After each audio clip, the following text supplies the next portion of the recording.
नमस्कार, हमारी खास पेशकश में आपका स्वागत है। मैं हूं मनोज मानस और सबसे पहले हम बात करेंगे बैठकें जारी हमले की तैयारी। भारतीय वायुसेना प्रमुख air chief marshal Amarpreet Singh ने रविवार को प्रधानमंत्री नरेंद्र मोदी से मुलाकात की है। मुलाकात के कुछ समय बाद वायुसेना प्रमुख पीएम आवास से रवाना हो गए। जम्मू कश्मीर के पहलगाम में हुए आतंकी हमले और राष्ट्रीय सुरक्षा से जुड़े मामलों की पृष्ठभूमि में हुई यह बैठक बेहद अहम मानी जा रही है। आपको बता दें कि वायुसेना प्रमुख के साथ बैठक से पहले शुक्रवार को पीएम मोदी ने नौसेना प्रमुख एडमिरल दिनेश के त्रिपाठी के साथ अपने लोक कल्याण मार्ग स्थित आवास पर बैठक की थी। आपको बता दें कि पहलगाम आतंकी हमले के बाद प्रधानमंत्री नरेंद्र मोदी ने पाकिस्तान के खिलाफ संभावित सैन्य कार्रवाई की कमान अपने हाथों में ले ली है।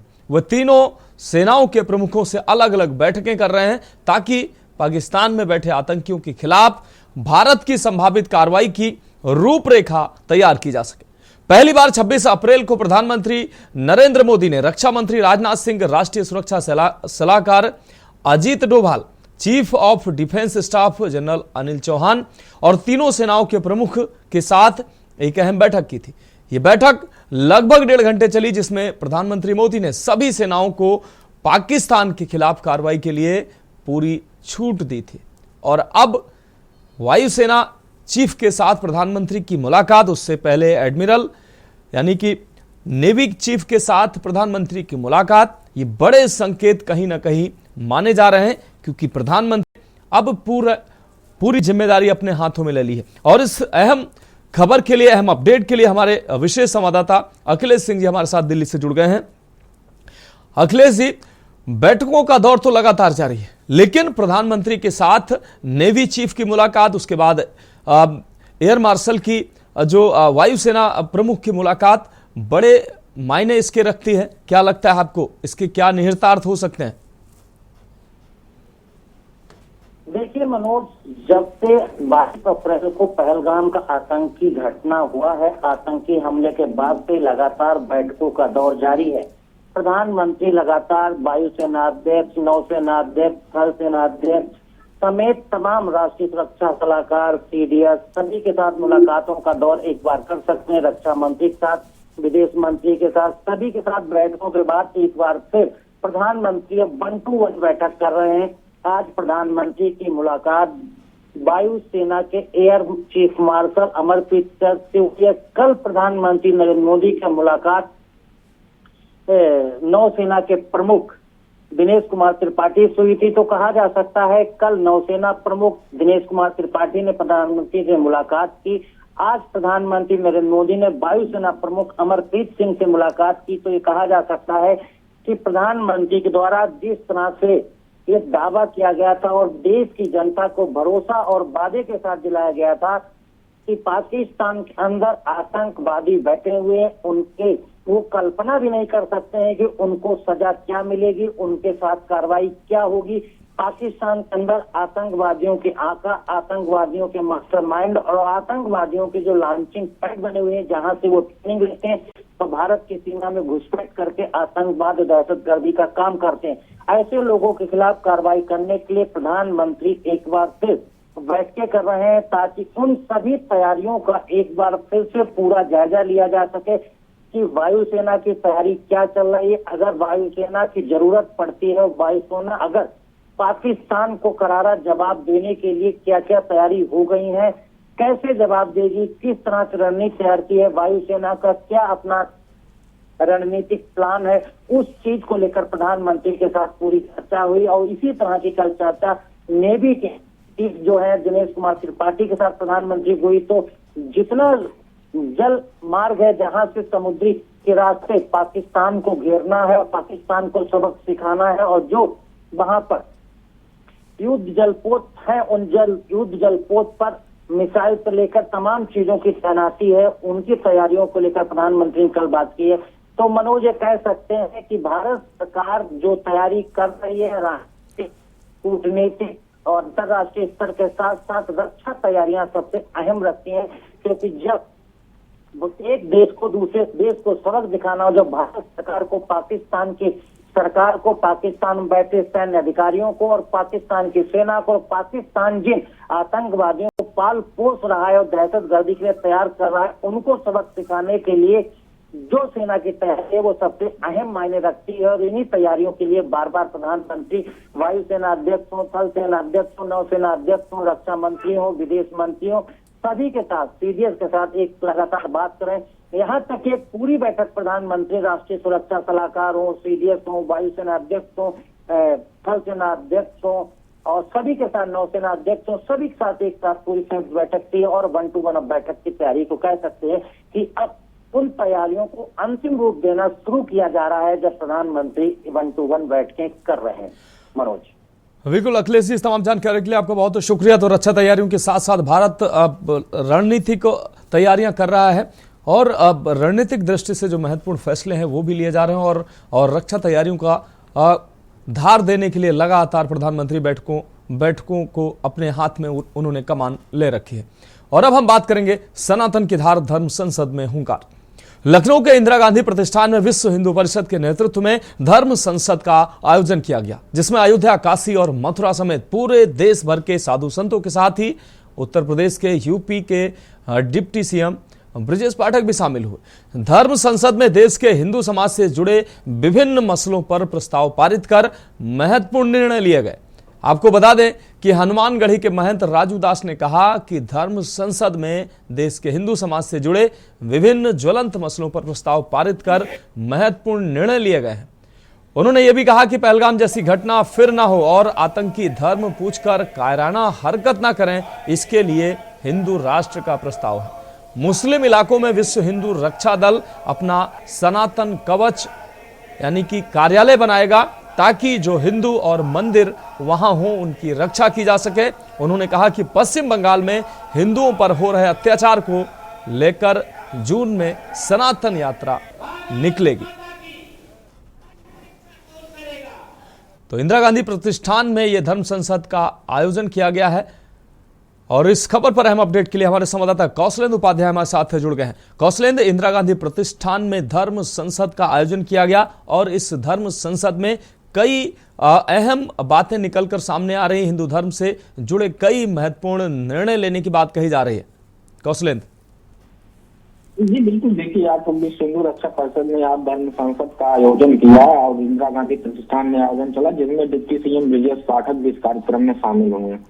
वहीं जो धर्म संसद के राष्ट्रीय अध्यक्ष हैं गोपाल राय, उन्होंने जो है धर्म संसद में 4 प्रस्ताव रखे। उसके बाद वो प्रस्ताव सभी पास हुए, जिसमें सबसे पहला महत्वपूर्ण सनातनी हेल्पलाइन नंबर जारी हुआ, दूसरा हिंदू राष्ट्र बनाने का प्रस्ताव पास हुआ और तीसरा मुस्लिम इलाकों में विश्व हिंदू परिषद रक्षा जो है मंदिरों और हिंदुओं की रक्षा के लिए अपना कार्यालय खोलेगा।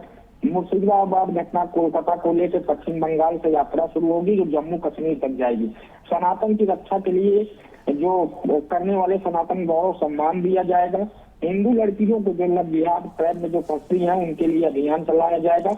लव जिहाद के अलावा लैंड जिहाद की घटनाओं को रोकने के लिए सनातनी सेना के जो है विश्व हिंदू रक्षा परिषद जो है बनाएगा।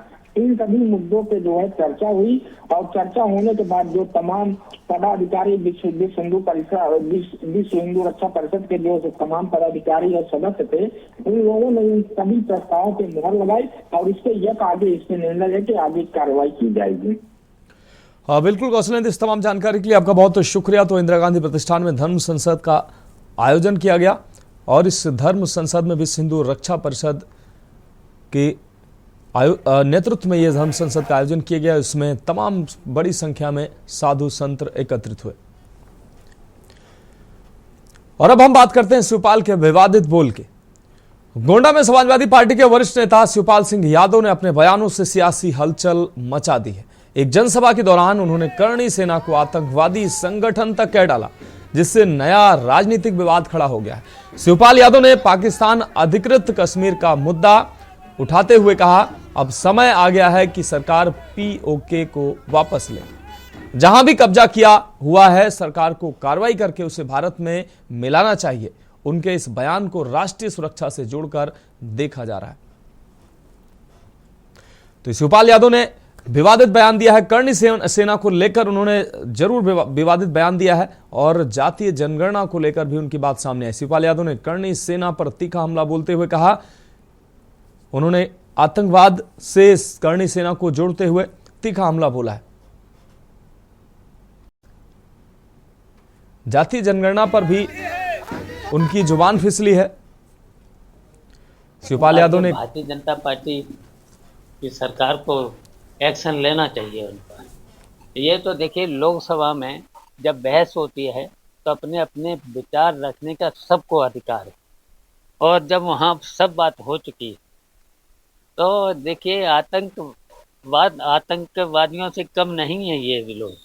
देखिए, इस तरीके से अगर किसी राज्यसभा सदस्य को कहते हम हैं कि हम इन्हें मार देंगे इनको, तो ये आतंकवाद से कम थोड़े हैं। करनी सेना क्योंकि ऐसी बात करना चाहिए किसी को। जब लोग राज्यसभा का मामला था, राज्यसभा में निपट गया है वो मामला, फिर क्या? करनी सेना तो सपोर्ट कौन कर रहा है? भारतीय जनता पार्टी, भारतीय जनता पार्टी की सरकार कर रही है पूरी तरह से।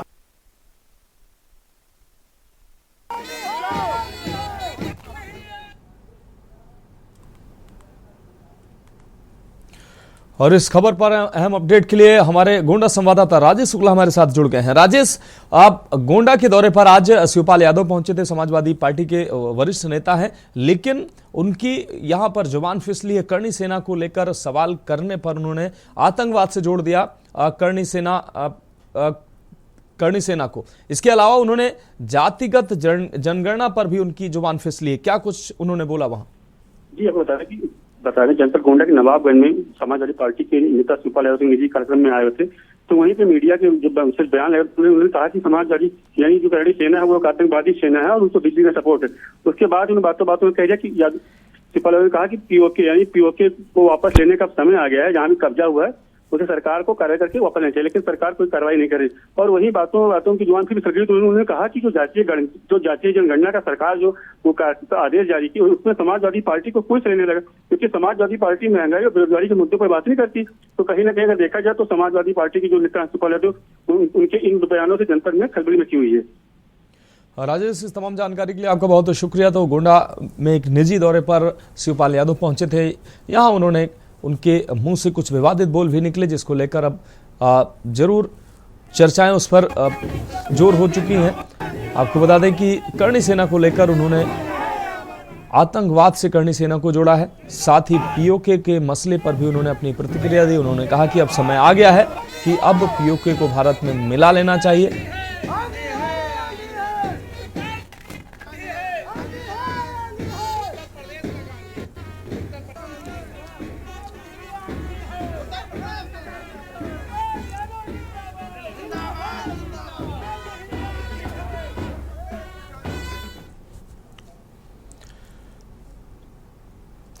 और अब हम बात करेंगे सुभाषपा को मुस्लिमों की ताकत।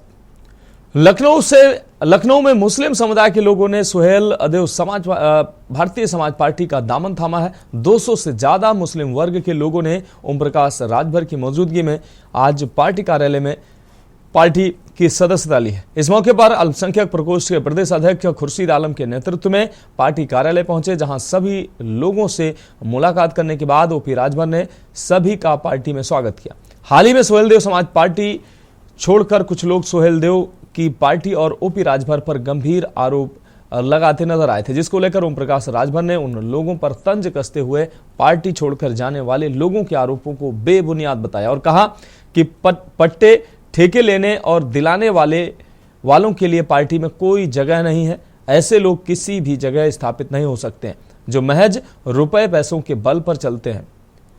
इस ज्वाइनिंग के दौरान यूपी के कैबिनेट मंत्री और सुहेलदेव भारतीय समाज पार्टी के राष्ट्रीय अध्यक्ष ओम प्रकाश राजभर से बातचीत की हमारे संवाददाता शिवा शर्मा ने।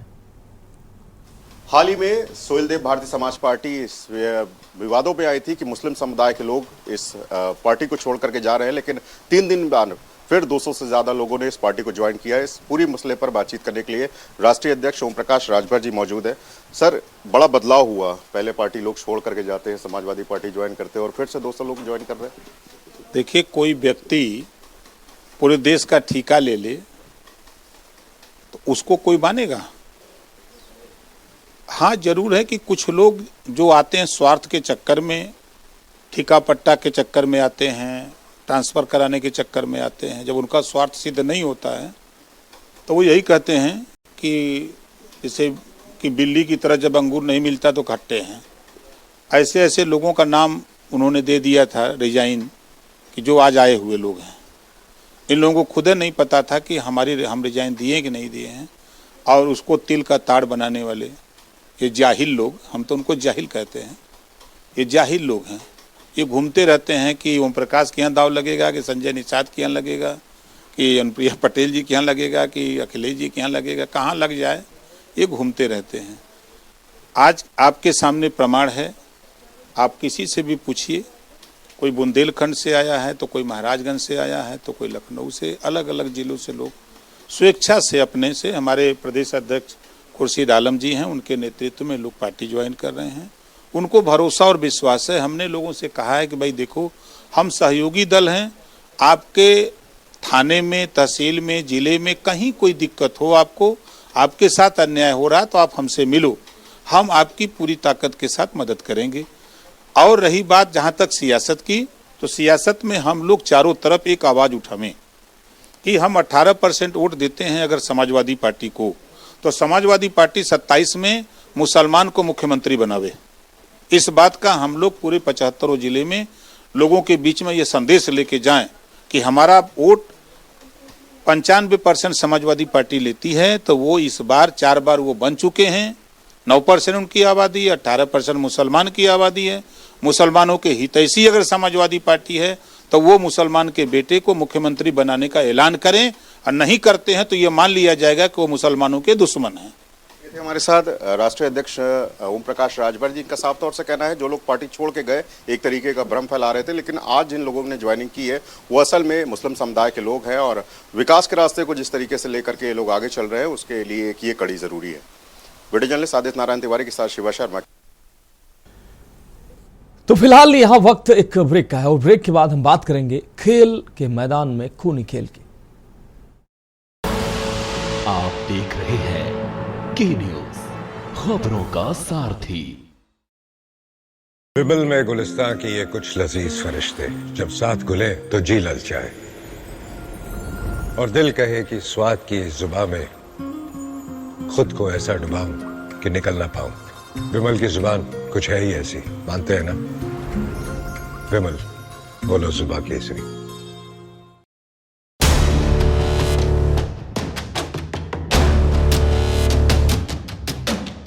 देश के हर गांव, हर शहर उठेगी खबरों की लहर। रोज होगी आपकी बात, जब मैं करूंगी देश की बात। आप देख रहे हैं के न्यूज, खबरों का सारथी। तो ब्रेक के बाद हमारी खास पेशकश में एक बार फिर से आपका स्वागत है। हम बात कर रहे हैं खेल के मैदान में खूनी खेल। बुलंदशहर से खबर आपको दिखा रहे हैं। जिले के थाना आहार क्षेत्र स्थित गांव रसूलपुर में एक क्रिकेट मैच के दौरान हुई खूनी हिंसा ने पूरे इलाके में सनसनी मचा दी है। करीब 18 वर्षीय युवक शक्ति की सिर पर बैट से वार कर हत्या कर दी गई। यह घटना खेल के मैदान में उस समय घटित हुई जब एक सामान्य क्रिकेट विवाद ने खूनी संघर्ष का रूप ले लिया। गांव रसूलपुर स्थित प्राथमिक विद्यालय के ग्राउंड में गांव के युवक क्रिकेट खेल रहे थे। इसी दौरान ओवर के अंतिम बॉल को लेकर शक्ति और आरोपी के बीच विवाद हो गया। विवाद इतना बढ़ गया कि मारपीट शुरू हो गई। आरोप है कि आरोपी युवक ने शक्ति की जबरदस्त पिटाई भी कर दी। आरोपी ने शक्ति को बैट और स्टंप से बेरहमी से पीटा। शक्ति को सीने, सिर और गर्दन पर गंभीर चोटें बताई जा रही हैं। मैदान के पास में शक्ति के चाचा मोहित अपने खेत पर काम कर रहे थे। सूचना पर वह आनन फानन में मौके पर पहुंचे। लहूलुहान शक्ति खेल के मैदान में बेसुध पड़ा था। वह शक्ति को ऊंचा गांव के प्राथमिक अस्पताल लेकर गए, जहां स्थानीय डॉक्टरों ने उसे मृत घोषित कर दिया। इस घटना के बाद मृतक परिवार में कोहराम मचा हुआ है। और इस खबर पर हम अपडेट के लिए हमारे संवाददाता अनिल मीणा हमारे साथ जुड़ गए हैं। अनिल, सामान्य खेल में खूनी संघर्ष हुआ और एक जो युवक है उसकी मौत की खबर सामने आ रही, क्या है ये पूरा मामला? जी देखिए, बिल्कुल मैं आपको बताऊं, जनपद थाना क्षेत्र के रसूलपुर गांव का मामला है कि जहां खेल का मैदान की बात करें तो खूनी खेल का मैदान है, खूनी के मैदान में बदल चुका है। अगर बात एक खिलाड़ी ने अगर बात लाटरी गेंद की बताया जा रहा है कि वहाँ के लिए पर शर्त लगाई गई थी। शर्त लगाने को लेकर आखिरी गेंद पर जिस तरह से एक युवक के द्वारा एक व्यक्ति को 18 वर्षीय व्यक्ति युवक को पीट कर उसके बल्ले से पीट कर उसकी हत्या कर दी। हत्या की अगर बात करें तो जो मृतक है पड़ोस में काम कर रहा था उसको जैसे ही उस लड़ाई की जो सूचना पड़ी तो वहाँ मौके पर जब पहुंचा तो उससे पहले ही अगर बात की जाए तो उसको पीट के उस समय जब तक उसका चाचा पहुंचा वहाँ उसको मार दिया गया था। और मारने के बाद जब होता है हालांकि घटनाएं सूचना पुलिस को पहुंची, पुलिस मौके पर तत्काल मौके पर पहुंची है और जो समय उसको कब्जे में देकर पोस्टमार्टम के लिए हालांकि पुलिस ने भेज दिया है। और उसकी बात है हालांकि 2 जातियों का मामला होने की वजह से गाँव में कहीं ना कहीं दहशत का माहौल है और उसमें भारी पुलिस बल प्राप्त कर दिया गया। जो अभी आरोपी है जो जिसके द्वारा युवक को पीट कर हत्या की गई है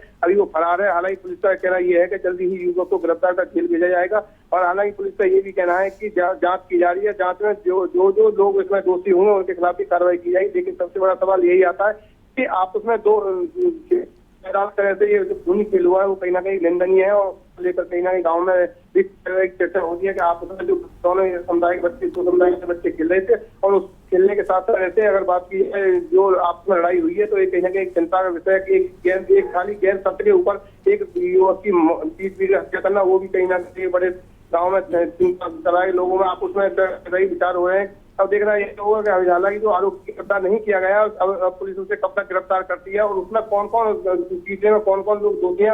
हालांकि जो परिजन है उन्होंने पुलिस थाने में तहरीर दे दिया, तहरीर के आधार पर पुलिस कार्रवाई में जुटी है। जी हाँ बिल्कुल अनिल, आप हमारे साथ जुड़े रहिए। फिलहाल इस खबर पर अहम अपडेट के लिए आपका बहुत शुक्रिया। तो खेल के मैदान में एक खूनी खेल देखने को मिला है जहां खेल के दौरान क्रिकेट के दौरान खिलाड़ी की हत्या कर दी गई। और अब हम बात करेंगे वाटर कूलर खराब, प्रशासन बना बेपरवाह। बुलंदशहर से खबर है जहां जनपद की खुर्जा तहसील से लापरवाही की एक चौंकाने वाली तस्वीर सामने आई है। तहसील परिसर में लगा वाटर कूलर भीषण गर्मी के बीच खराब पड़ा है और इस पर कोई ध्यान नहीं दिया जा रहा है, किसी की कोई इस पर नजर नहीं जा रही, ध्यान नहीं जा रहा है। सबसे चौंकाने वाली बात यह है कि यह सब तहसील के अधिकारियों की मौजूदगी में हो रहा है। स्थानीय लोगों का कहना है कि वह जब भी किसी काम से तहसील आते हैं तो उन्हें पीने के पानी के लिए परेशान होना पड़ता है। तेज गर्मी में यह परेशानी और भी गंभीर हो जाती है। किसी जागरूक व्यक्ति ने खराब पड़े वाटर कूलर की वीडियो बनाकर सोशल मीडिया पर वायरल कर दी, जिसके बाद तहसील प्रशासन की लापरवाही एक बार फिर सवालों के घेरे में आ गई है। और इस खबर पर ज्यादा जानकारी के लिए हमारे संवाददाता अनिल मीणा हमारे साथ लगातार जुड़े हुए हैं। अनिल, तहसील में तमाम व्यवस्थाओं का दावा किया जाता है, लोग बड़ी संख्या में वहां पर पहुंचते हैं। पीने के पानी की अगर बात करें, भीषण गर्मी चल रही है, वाटर कूलर यहां पर लगाए गए हैं लेकिन वाटर कूलर खराब पड़े हैं। लोगों की जो अब कम से कम पानी पीने की व्यवस्था यहां पर नहीं की गई है, क्या कहेंगे?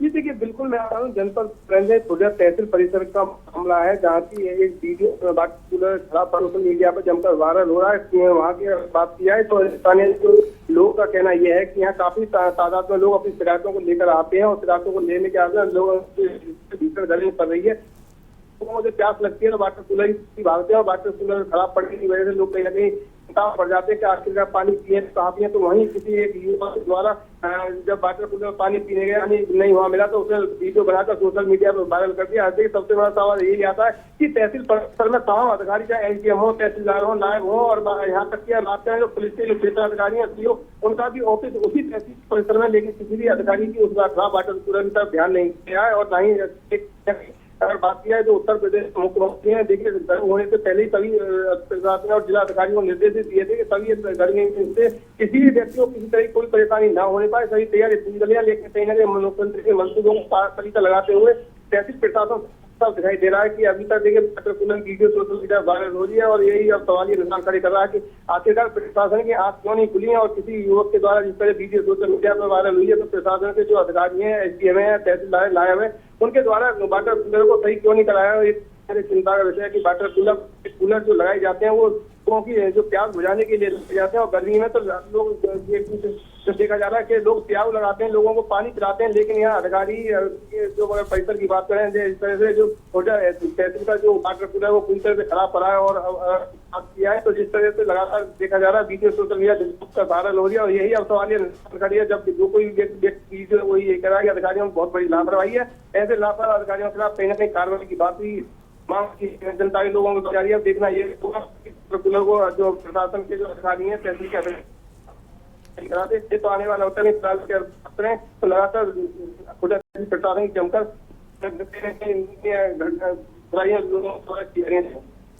हाँ बिल्कुल अनिल, इस तमाम जानकारी के लिए आपका बहुत बहुत शुक्रिया। तो खुर्जा तहसील में वाटर कूलर खराब है, प्रशासन बेपरवाह बना हुआ है, भीषण गर्मी से प्यास से लोग बेहाल हैं। यहाँ पर आए लोग पानी के लिए परेशान होते नजर आते हैं, जबकि प्रशासन जो है वो बेपरवाह साफ तौर पर बना नजर आ रहा है। फिलहाल हमारी खास पेशकश में अभी के लिए मेरे साथ इतना ही, दीजिए इजाजत और आप देखते रहिए के न्यूज़ इंडिया। आप देख रहे हैं के न्यूज़, खबरों का सारथी।